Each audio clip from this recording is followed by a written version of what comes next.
অসমৰ ঔদ্যোগিকৰণ অসমীৰ শিল্পীময় কলাসোণ বগাসোণ কেঁচাসোণ অজস্ৰ সোণেৰে মই অসমীক চিকমিক জিকমিক ৰূপেৰে সজাই পৃথিৱীৰ মানুহক চমক খুৱাওঁ। প্ৰকৃতিৰ অজস্ৰ সম্পদেৰে সমৃদ্ধ এই অসম ভূমি অসমৰ ভূগৰ্ভৰ খলপে খলপে সেউজীয়া পাহাৰৰ শিৰাই শিৰাই প্ৰকৃতিয়ে চিৰদিন সঞ্চিত কৰি ৰাখিছে অশেষ সম্পদ। সেয়েহে অসম ৰত্ন গৰ্ভা ৰত্ন প্ৰৱসা অসমৰ বুকুত কয়লা আছে, তেল আছে, প্ৰচুৰ পৰিমাণে চিলিমিনাইট আছে, অভ্ৰ চূণশিল ফুলাৰ্ছ আৰ্ট আছে আৰু হেতু কৰবাত প্ৰকৃতিয়ে লোহা আৰু সোণ লুকুৱাই ৰাখিছে অসমৰ সমৃদ্ধিৰ কাৰণে। কেতিয়াবা অসম জননীয়ে ফুড নবেল আদিক জন্ম দিব, তেওঁলোকৰ মনীষা ঐশ্বৰ্যই এই গুপ্ত লোহা আৰু সোণৰ ভাণ্ডাৰৰ দুৱাৰ খুলিব। অসম সমৃদ্ধিমণ্ডিতা হ'ব। কিন্তু আজি যদি ভূগৰ্ভৰ এই সোণবোৰ বুটলি আনিব নোৱাৰো, মানুহৰ কামত লগাব নোৱাৰো, আজি জানো তাৰ কিবা মূল্য আছে? ই কৃপণৰ ধন, খাবও নোৱাৰি, পিন্ধিবও নোৱাৰি, চাই থাকিবৰ মন। সেয়ে হলে অসমীয়াৰ জাতীয় জীৱনত উন্নয়ন সাধন কেনেকৈ সম্ভৱ হ'ব? সেইবাবে আজি এইবোৰ সম্পদ উদ্ঘাটন কৰাৰ প্ৰয়োজন।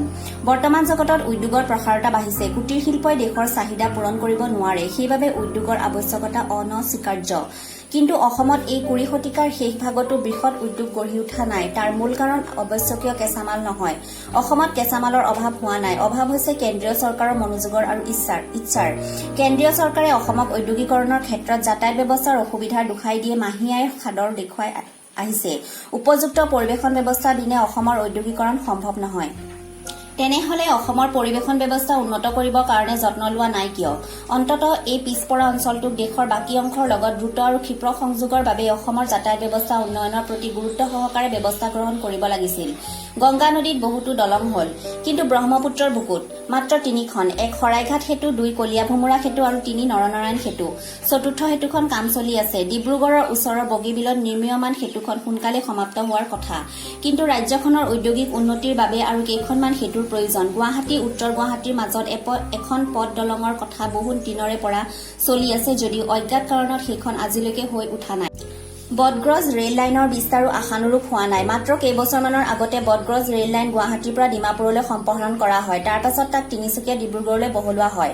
চাপৰমুখৰ পৰা নগাঁও চহৰলৈ আৰু গুৱাহাটীৰ পৰা গোৱালপাৰালৈ বটগ্ৰজ লাইন সম্প্ৰসাৰণ কৰাটো এটা ভাল কথা। কিন্তু ৰঙিয়াৰ পৰা ধেমাজিলৈকে এই সুবিস্তৃত অঞ্চলত এতিয়ালৈকে বটগ্ৰজ লাইন প্ৰতিষ্ঠা হোৱা নাই। ফলত ব্ৰহ্মপুত্ৰ উপত্যকাৰ এই উত্তৰ পাৰটোত কোনো ধৰণৰ ঔদ্যোগিকৰণৰ কাম হোৱা পৰিলক্ষিত হোৱা নাই। শীঘ্ৰেই সেইবোৰ ঠাইত বটগ্ৰজ ৰেল লাইন স্থাপন হোৱা উচিত আৰু নানা ধৰণৰ বৃহৎ উদ্যোগ প্ৰতিষ্ঠাৰ আঁচনি হাতত লোৱা উচিত। অসমীয়াৰ দাবী সহজে কেন্দ্ৰীয় চৰকাৰৰ নোম নলৰে। যদি লৰাব পাৰি আৰু দলং আৰু বটগ্ৰজ ৰেল লাইন সম্প্ৰসাৰণ কৰাব পৰা যায়, তেতিয়াহ'লে অসমত উদ্যোগ প্ৰতিষ্ঠাৰ কাম যথেষ্ট উজু হৈ পৰিব। অসমৰ প্ৰাকৃতিক আৰু অন্যান্য সম্পদলৈ লক্ষ্য কৰি কি উদ্যোগ গঢ়ি তুলিব পাৰি তাক বিশ্লেষণ কৰি চোৱা যাওক।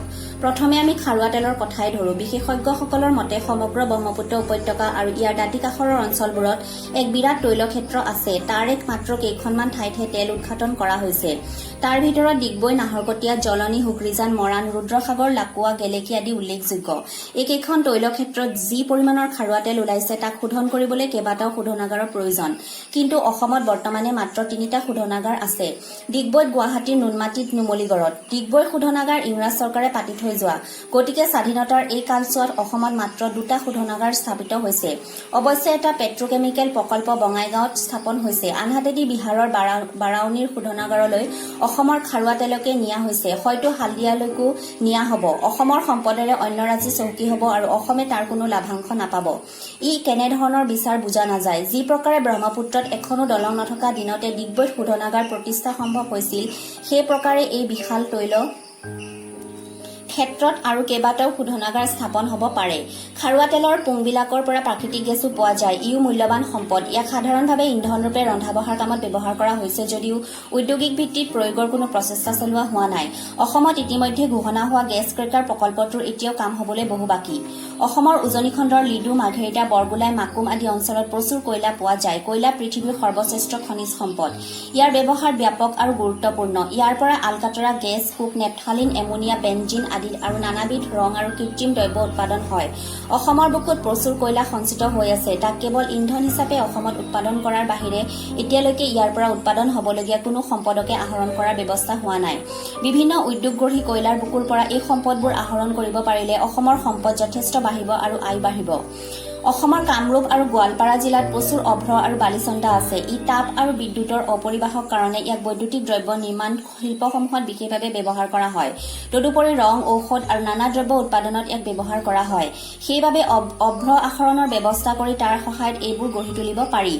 অসমত প্ৰচুৰ চূণশিলৰ আকৰ আছে। কাৰ্বি আংলং জিলা ইয়াৰ ভাণ্ডাৰ।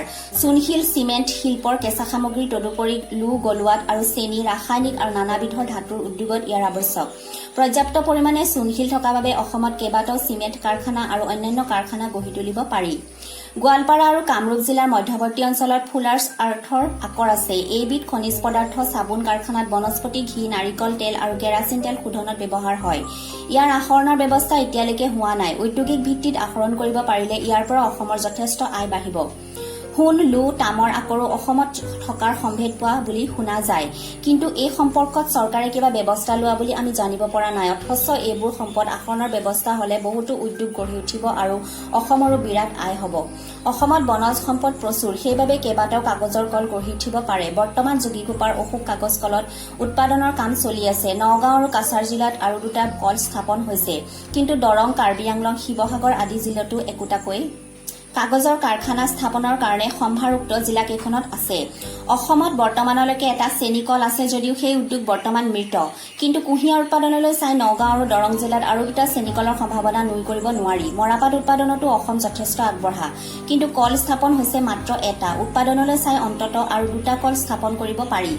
ৰেচম আৰু কপাহ উৎপাদনতো অসম পিছপৰা নহয়। গতিকে ৰেচমি আৰু কপাহী কাপোৰ সূতা তৈয়াৰী কাৰখানাৰ সম্ভাৱনা যথেষ্ট। বৰ্তমান অসমৰ জাগিৰোডত মাত্ৰ এটা ৰেচম কাৰখানা আছে। অসমৰ প্ৰকৃতিৰ বুকুত প্ৰচুৰ পৰিমাণৰ ঔষধজাতীয় উদ্ভিদ আছে। অসমত ঔষধ প্ৰস্তুত কৰা গৱেষণাগাৰ আৰু কাৰখানা স্থাপন কৰি অবাবতে নষ্ট হৈ যোৱা এই উদ্ভিদবোৰক কামত খটুৱাই প্ৰচুৰ অৰ্থ উপাৰ্জন কৰিব পাৰি। উদ্যোগ গঢ়ি উঠিবলৈ প্ৰচুৰ কেঁচামাল, কয়লা, বিজুলী শক্তি, ইন্ধন, শ্ৰমিক, বনুৱা, মূলধন, নিপুণ কাৰিকৰ আদিৰ প্ৰয়োজন। যন্ত্ৰপাতি আমদানিৰ কাৰণে উপযুক্ত পৰিবহণ ব্যৱস্থা, উৎপাদিত সামগ্ৰী বিতৰণৰ বাবে স্থলপথ, জলপথ, আকাশী পথৰ সুবিধা আৰু বজাৰৰ প্ৰয়োজন। অসমত কেঁচা সামগ্ৰী, কয়লাৰ অভাৱ নাই। নদীসমূহৰ পৰা প্ৰচুৰ জলবিদ্যুৎ উৎপাদন কৰাৰ প্ৰচুৰ থল আছে। শ্ৰমিক বনোৱাৰ অভাৱ নহয়। কাৰিকৰ লাহে লাহে সৃষ্টি হৈছে। যাতায়াত আৰু পৰিবহণ ব্যৱস্থা উন্নত কৰিবলৈ চৰকাৰী ব্যৱস্থাৰ প্ৰয়োজন। বজাৰৰ কোনোদিনে অভাৱ নাই। কিন্তু মূলধনৰ যথেষ্ট অভাৱ। অসমীয়া জাতি দুখীয়া। উদ্যোগ গঢ়িব পৰা জোখাৰে ধন নাই। কিন্তু চৰকাৰে উপযুক্ত ব্যৱস্থা গ্ৰহণ কৰিলে আৰু আগবাঢ়ি আহিলে উদ্যোগ গঢ়ি নুঠাকৈ নাথাকে। অসমৰ নবীন উদ্যোগী যুৱকসকল আজি আগবাঢ়ি আহিছে, কিন্তু তেওঁলোকৰ উদ্যমত ৰাজ্য চৰকাৰ বা কেন্দ্ৰীয় চৰকাৰে সঁহাৰি জনোৱা নাই। যোৰহাটৰ আঞ্চলিক গৱেষণাগাৰে উদ্ভাৱন কৰা উৎপাদন পদ্ধতি কামত খটুৱাই মহাৰাষ্ট্ৰত 28টা, দিল্লীত 22টা, গুজৰাটত 14টা, তামিলনাডুত 13টা, উত্তৰ প্ৰদেশত 17টা, কেৰালা আৰু বিহাৰ প্ৰত্যেকতে 9টাকৈ, পশ্চিমবংগত 7টা আৰু অন্ধ্ৰপ্ৰদেশত 17টা উদ্যোগ প্ৰতিষ্ঠান গঢ়ি উঠিছে। অসমত য'ত পদ্ধতি উদ্ভাৱন হৈছে তাত এটাও নাই। দৈনিক অসম 10 ডিচেম্বৰ 1977। কিয়? আমি ওপৰত কৰা আলোচনাৰ পৰা পাওঁ যে অসমত উদ্যোগ প্ৰতিষ্ঠাৰ সম্পূৰ্ণ সম্ভাৱনাই আছে, অথচ হোৱা নাই। তাৰ কাৰণ অসম চৰকাৰ এই ক্ষেত্ৰত উদাসীন আৰু কেন্দ্ৰীয় চৰকাৰ অসমৰ উদ্যোগীকৰণৰ ঘোৰ বিৰোধী। গতিকে অসমৰ ডেকা উদ্যোগীসকল আগবাঢ়ি আহক। পাছত ৰাইজ আছে। ৰাইজে নখ জোকাৰিলে নৈ বয়। ৰাইজৰ সমন্বয় আৰু সামূহিক প্ৰচেষ্টাত উদ্যোগ গঢ়ি উঠিব পাৰে। লাগে মনোবল, উৎসাহ, উদ্দীপনা, প্ৰেৰণা।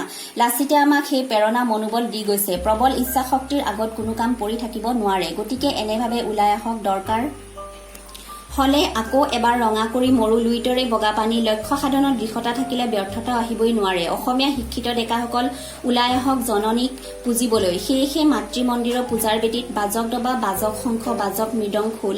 অসম আকৌ উন্নতি পথত জয় আই অসম বোল।